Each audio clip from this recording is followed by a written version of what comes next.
आज कहां चला गया गुलाम रसूल बलियावी जो नीतीश के तलवे चाट रहे हैं? आज इनको साबित करना पड़ेगा। गुलाम रसूल बलियावी, हम आपको आलिम मानते हैं, लेकिन आपको साबित करना होगा इस जंग में तुम मुसलमानों के साथ हो या नीतीश के साथ हो।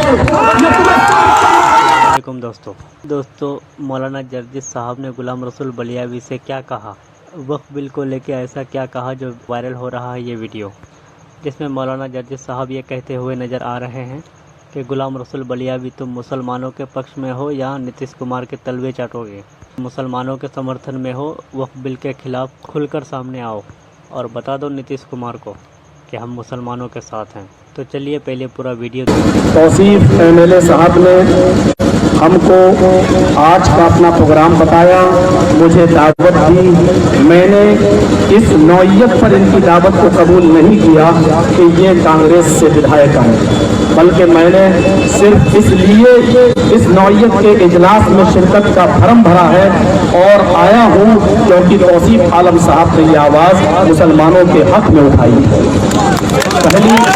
पहली बात ये है। दूसरी बात ये है मेरे भाइयों, आपको जो जानदार विधायक मिला है, इसने जिस अंदाज से गुफ्तगू की है, इसने दिल को जीत लिया है। अल्लाह रब्बुल आलमीन इनकी हिम्मत और इनके हौसले में मजीद हिम्मत पैदा फरमाए, इनके हौसले और इनको मुसलमानों के हक में, वैसे तो सभी हैं लेकिन इस वक्त जो मुसलमानों के हक के ऊपर हो रहा है, इसलिए इनको मजीद आवाज उठाने की तौफीक अता फरमाए। साथियों, मेरे बुजुर्गों, मेरे भाइयों, आज आपका ये जन सैलाब इस बात का इशारा कर रहा है कि अभी ईमान हमारे दिलों में मौजूद है और इंसानियत हमारे दिलों में मौजूद है।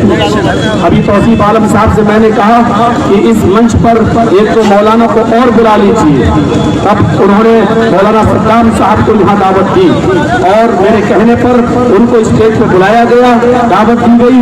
मैं मोदी और उसके चमचों को ये दिखाना चाहता हूँ कि अब सुन लो, हमने अपने आपसी इख्तिलाफात को भुला दिया है। हमने देवबंदियत, बरेलवियत, अहले हदीसियत, हमने इसको खत्म कर दिया है। फिरकेबाजी को हमने अपने पैरों से, अपने जूते से रंग दिया है। जहाँ तक इत्तेफाक और इत्तेहाद की बात है, हमारे भारतीय होने की बात है, तो सबसे पहले मौलवी जर्जिस, हम न अहले हदीस हैं, न देवबंदी हैं, न बरेलवी हैं, सबसे पहले हम मुसलमान। हम ये दावत लेकर आपके साथ आए हैं और मोदी जी तुम्हारे चमचे तुम्हें बहादुर कह रहे हैं। हम कमजोर से लड़ने वाले को नामर्द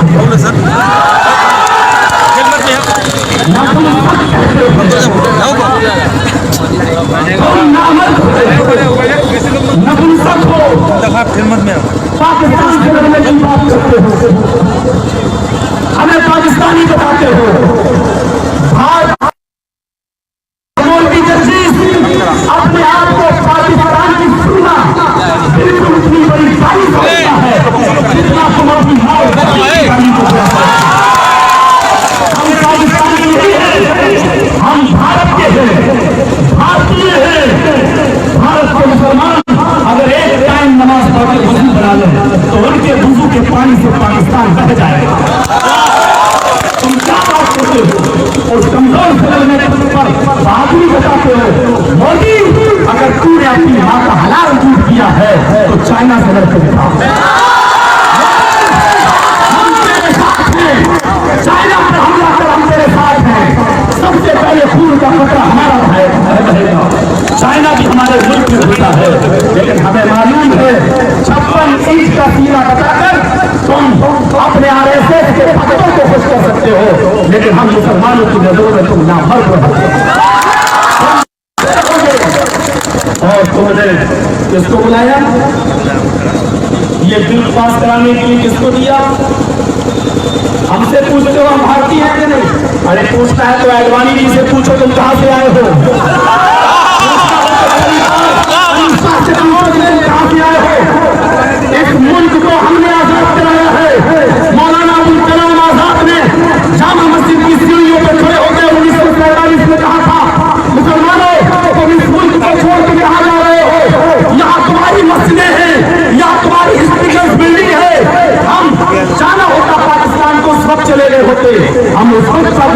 नहीं गए, हम आज क्या जाएंगे? नहीं जाएंगे, नहीं। आपको एक बार बता दूं, बहुत डरे हुए हो, जुलूस निकालना है निकालिए, सब कुछ कर रहे हैं अपने हक के लिए कीजिए, लेकिन काबे के रब की कसम खा के कहता हूँ, उस जात की कसम खा के कहता हूँ, तुम्हारे दिल से मौलवी चर्चीज के दिल में जर्रा बराबर भी खौफ नहीं है। ऐसे एक दिल नहीं, 1 लाख दिल लेकर आ जाओ, तुम्हारे ये सारे दिल मौलवी चर्चीज के पैरों में पहले तो जूते के तलवे के नीचे, तुम्हारे दिल को कोई अहमियत नहीं है। हम कुव्वत बर्दाश्त है हमारे अंदर, सुन लो, कुव्वत बर्दाश्त है हमारे अंदर। अभी सबने ये बात कही, हम भी कहते हैं, सबसे पहले तुमने तलाक का मामला लाए, 3 तलाक पर बिल लाए, हमने सब्र कर लिया। तुमने कश्मीर में 370 हटाई, मुसलमानों के जज्बात में खोलने की कोशिश की, हमने उस पर भी सब्र कर लिया। उसके बाद मॉब लिंचिंग के जरिए तुमने समुदाय विशेष मुसलमानों के नौजवानों को तुमने मारना शुरू कर दिया, हमने इसको भी बर्दाश्त कर लिया। तुमने कठपुतलियों के जरिए सुप्रीम कोर्ट में बैठे हुए अपने चुटों के जरिए हमारी मस्जिद को भी रामलला के लिए विराजमान वहां पर हम साफ कर दिया और करा लिया। तुम्हारे सुप्रीम कोर्ट के जज ने माना कि तौर पर मस्जिद नहीं बनाई गई, उसके बावजूद फैसला माना कि 1947 में जब मुल्क आजाद हुआ तो वहां मस्जिद, उसके बावजूद तुमने मंदिर का रास्ता साफ किया। तुम्हारे सुप्रीम कोर्ट के जजों ने यह भी माना कि 1949 तक वहां नमाज पढ़ी जाती थी, इसके बावजूद तुमने मंदिर का रास्ता साफ किया, हमने इसको भी बर्दाश्त किया। तुम्हारे जजों ने यह भी माना 1949 के बाद मूर्ति रखी गई गैर कानूनी था, हमने इसके बावजूद तुमने सुप्रीम कोर्ट ने फैसला किया मंदिर का रास्ता, हमने उसको भी माना। तुमने यह भी कहा 6 दिसंबर 92 के बाद में मस्जिद शहीद की गई, वो गलत था और गैर कानूनी था, लेकिन इसके बावजूद तुमने रामलला के लिए वो जगह दी, हमने उसको भी बर्दाश्त किया। लेकिन अमित शाह और मोदी, बर्दाश्त की कोई हद होती है। इस्लाम ने हमें उतना ही बर्दाश्त करने की इजाजत की जितना हम सह सके, जितना हम बर्दाश्त कर सके, हमने बर्दाश्त कर लिया। लेकिन अब तुमने हमें हमारे भारतीय होने पर भी शक कर दिया। तुम हमसे प्रमाण मांग रहे हो, तुम हमें भारत में रखने के लिए हमारा सर्टिफिकेट मांग रहे हो। अब तुम रेखा लांघ चुके हो, हमारे सब्र का इम्तिहान लेकर तुमने हम मुसलमानों के सब्र के पैमाने को लबरेज कर दिया है। अमित शाह और मोदी, तुम दोनों सुन लो और कान के पर्दे खोल के सुन लो। जब जुल्म सितम हद से बढ़ता है तो इस्लाम हमें जिहाद की इजाजत भी देता है। अभी हम मर नहीं गए। तौसीफ आलम साहब सियासी है, इन्होंने सर पे कफन बांधा है, हमने सर पे कफन नहीं बांधा, हमने तलवार हाथ में उठाने का आज़म किया है। बहुत से सहाबा ऐसे भी शहीद हुए कि जिनको दफन किया गया तो कफन भी नसीब नहीं हुआ। हमें नहीं चाहिए कफन, हमारे हाथ में तलवार भी। तुम सोचते हो तुम्हारे जुल्म और सितम के आगे हम सुसाइड कर लेंगे? हम मरेंगे नहीं। हम पार्लियामेंट के सामने खुदकुशी नहीं करेंगे, क्योंकि हमारा इस्लाम खुदकुशी को भी हराम करार देता है। हम मरेंगे, मार के मरेंगे, हम मरेंगे, जान अपनी देंगे, लेकिन खुदकुशी नहीं करेंगे। हमने अब कसम खाई है कि हम तुम्हारे जुल्म के खिलाफ अब चुप नहीं बैठेंगे। तुमसे अच्छा तो रावण था। मोदी जी सुनो, तुम्हारे चमचों ने तुम्हें रामायण नहीं बताई है। मैं तुम्हें बताता हूँ कि रावण जब सीता को लेकर भागा, हरण किया, उसने अपने घर में, अपने तहखाने में, अपने कोठी में सीता की भी हिफाजत की थी। उसने सीता को गलत नजर से नहीं देखा।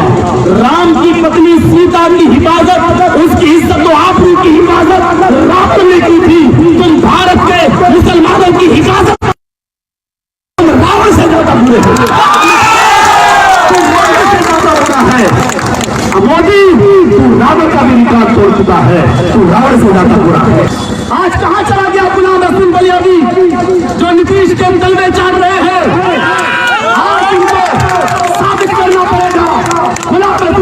भी हम आपको आलिम मानते हैं, लेकिन आपको साबित करना होगा इस जंग में तुम मुसलमानों के साथ हो या नीतीश के साथ हो। ये तुम्हें अगर बाकी तुम मुसलमानों के साथ हो तो जर्जीस का ऐलान भी सुन लो।